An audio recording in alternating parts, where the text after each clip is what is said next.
नमो भगवते वासुदेवाय।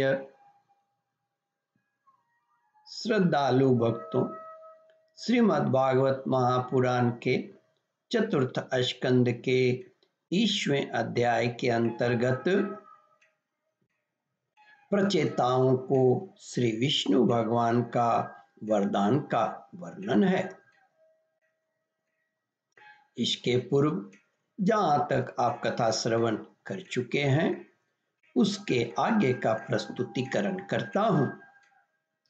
श्री भगवान ने कहा, राजकुमारों, कंडू ऋषि के तपोनाश के लिए इंद्र की भेजी हुई प्रमलोचना अप्सरा से एक कमल नयनी कन्या उत्पन्न हुई थी। उसे छोड़कर वह स्वर्ग को चली गई। तब वृक्षों ने उस कन्या को लेकर पाला पोषा। जब वह भूख से व्याकुल होकर रोने लगी, तब औषधियों के राजा चंद्रमा ने दयावश उसके मुख में अपनी अमृत वर्षिणी तर्जनी अंगुली दे दी। तुम्हारे पिता आजकल मेरी सेवा भक्ति में लगे हुए हैं। उन्होंने तुम्हें संतान उत्पन्न करने की आज्ञा दी है। अतः तुम शीघ्र ही उस देवोपम सुंदरी कन्या से विवाह कर लो। तुम सब एक ही धर्म में तत्पर हो और तुम्हारा स्वभाव भी एक सा ही है। इसलिए तुम्हारे ही समान धर्म और स्वभाव वाली वह सुंदरी कन्या तुम सभी की पत्नी होगी तथा तुम सभी में उसका समान अनुराग होगा। श्री भगवान ने कहा, राजकुमारों, तुम लोग मेरी कृपा से 10 लाख दिव्य वर्षों तक पूर्ण बलवान रहकर अनेकों प्रकार के पार्थिव और दिव्य भोग भोगोगे।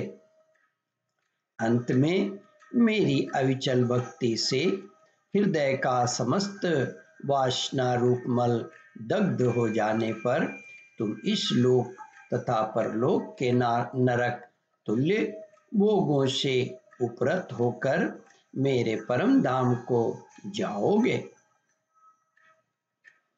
जिन लोगों के कारण भगवत अर्पण बुद्धि से होते हैं, जिन लोगों के कर्म भगवत अर्पण बुद्धि से होते हैं और जिनका सारा समय मेरी कथा वार्ताओं में ही बीतता है, वे गृहस्थाश्रम में रहें तो भी घर उनके बंधन का कारण नहीं होता।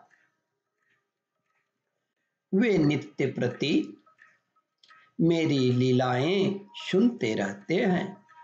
इसलिए ब्रह्मवादी वक्ताओं के द्वारा मैं ज्ञान स्वरूप पर ब्रह्म उनके हृदय में नित्य नया नया सा भासता रहता हूँ और मुझे प्राप्त कर लेने पर जीवों को न मोह हो सकता है, न शोक और न हर्ष ही।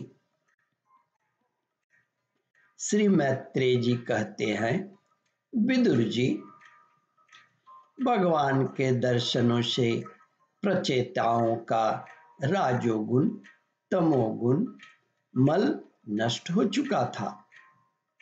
जब उनसे सकल पुरुषार्थों के आश्रय और सबके परम सुहृदय श्री हरि ने इस प्रकार कहा, तब वे हाथ जोड़कर गदगद वाणी से कहने लगे।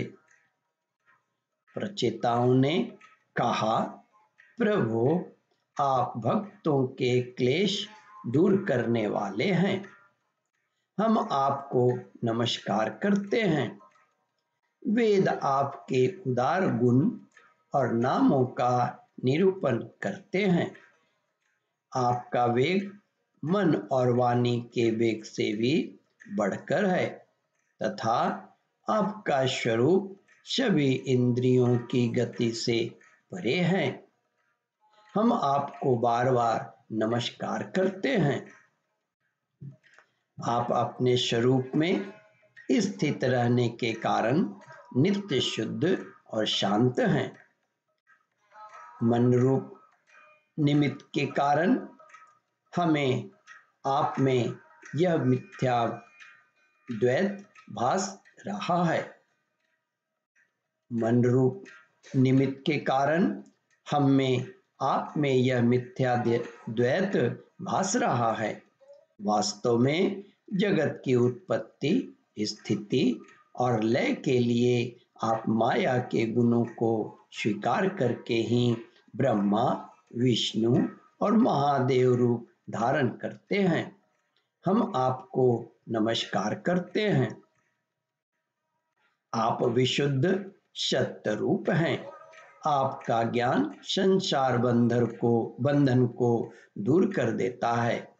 आप ही समस्त भगवतों के प्रभु वासुदेव नंदन भगवान श्री कृष्ण हैं। आपको नमस्कार है। आपकी ही नाभि से ब्रह्मानंद रूप कमल प्रकट हुआ था। आपके कंठ में कमल कुसुमों की माला सुशोभित है तथा आपके चरण कमल के समान कोमल हैं तथा आपके चरण कमल के समान कोमल हैं। कमल नयन आपको नमस्कार है। आप कमल कुसुम की केसर के समान स्वच्छ पीतांबर धारण किए हुए हैं। समस्त भूतों के आश्रय स्थान आप ही हैं तथा सबके साक्षी हैं। हम आपको नमस्कार करते हैं। ओम परमात्मने नमः।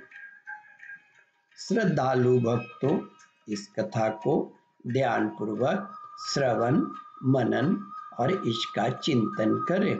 इस कथामृत का रसास्वादन अपने बंधु बांधवों को भी करावें। इस वीडियो को शेयर और सब्सक्राइब करें। ओम परमात्मने नमः।